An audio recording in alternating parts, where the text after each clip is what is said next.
Germany is preparing to undertake the most dramatic military buildup in its modern history. A sweeping budget proposal unveiled by the federal government and confirmed in Parliament sets the Bundeswehr on a path of large-scale modernization, with defense spending commitments running into hundreds of billions of euros. The move represents not only a response to today's geopolitical threats, but also a radical departure from the cautious defense posture that has defined Berlin's policies since the end of the Cold War. For years, Germany was criticized by allies for falling short of NATO's defense spending targets. Its peace dividend strategy after reunification meant successive governments avoided the high costs of maintaining a powerful standing army. That approach has now ended abruptly. In 2026, the Ministry of Defense will receive 82.7 billion euros in its regular budget, bolstered by 25.5 billion euros from the Bundeswehr's Special Modernization Fund, bringing the total to 108.2 billion euros for a single year. This figure alone would make Germany one of the largest defense spenders in the world, surpassing France's planned 57.2 billion euros budget, even when Paris's nuclear deterrent is included. Moreover, Germany's plans stretch far into the future. Between 2027 and 2040, Berlin has requested parliamentary authorization for 325 billion euros in commitments. Adding 2025 and 2026 into the equation, the total package will reach approximately 355 billion euros. Spending is projected to peak around 2029 to 2030, hitting over 52 billion euros annually. The political foundation for this surge is the suspension of Germany's constitutional debt brake, a fiscal rule designed to limit structural deficits. By relaxing the rule, the government has given itself space to finance what it calls a generational investment in security. The financial breakdown reveals how Berlin intends to reshape its military. Ammunition tops the list with 70.3 billion euros allocated, reflecting both NATO pressure to replenish depleted stockpiles and lessons from the Ukraine conflict about the rate of modern munitions expenditure. Armored vehicles account for 52.5 billion euros, highlighting the emphasis on land forces and mobility. Naval systems will receive 36.6 billion euros, aircraft and missiles 34.2 billion euros, vehicles and field equipment 20.9 billion euros, communications 15.9 billion euros, and space initiatives 13.3 billion euros. Taken together, the allocations paint a picture of comprehensive modernization. Germany is not just replacing worn-out equipment. It is aiming to expand its military into new operational domains while rebuilding heavy ground units capable of rapid deployment. Perhaps the most eye-catching element of the rearmament effort is Germany's negotiation with Rheinmetall and other European manufacturers to acquire between 6,000 and 7,000 combat vehicles. Reports indicate the program may cost around 70 billion euro over 12 months, but some forecasts suggest the numbers could be even higher.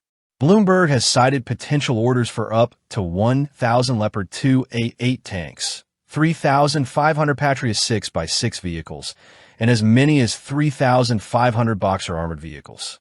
If realized, these purchases would transform Germany's ground forces.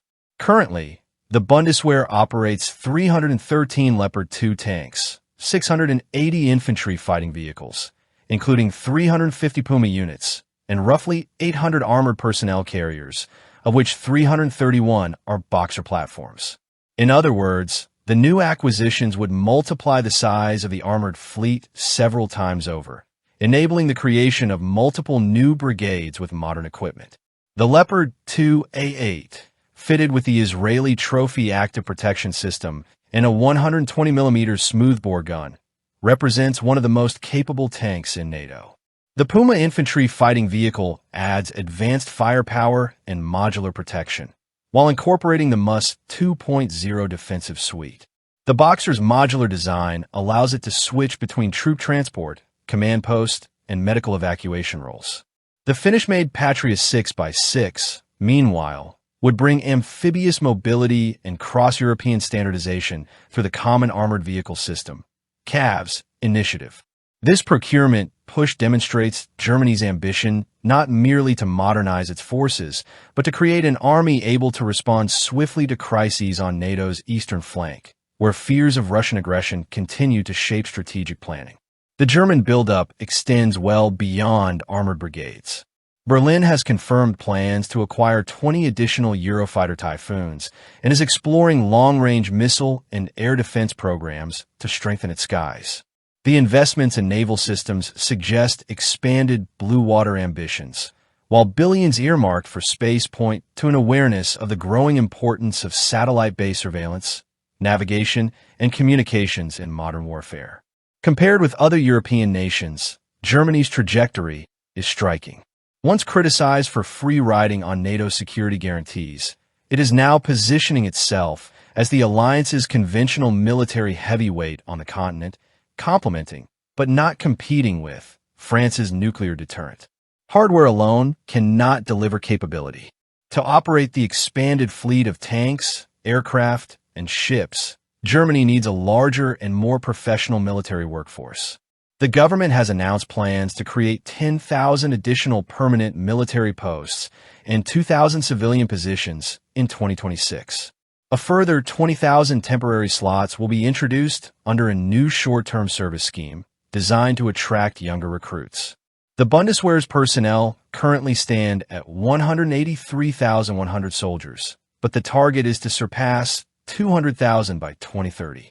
Encouragingly for policymakers, recruitment between January and July 2025 rose by 28% compared with the previous year. Yet public attitudes remain divided. A recent poll showed that 59% of Germans would not take up arms to defend the country, while 27% considered an attack on German territory within the next 5 years plausible. The contrast underscores the gap between political determination and public readiness. The sheer scale of Germany's rearmament raises important questions about its long-term implications. For NATO, the move is welcome reinforcement at a time of growing uncertainty about U.S. commitments to Europe. A stronger German military eases the alliance's burden, especially along its eastern borders, where rapid reaction brigades could serve as a credible deterrent against potential Russian advances. For Europe as a whole, Germany's financial muscle changes the balance of defense capabilities. Paris, Rome, Warsaw, and London will all need to reassess their positions in light of Berlin's newfound willingness to spend and arm on such a scale.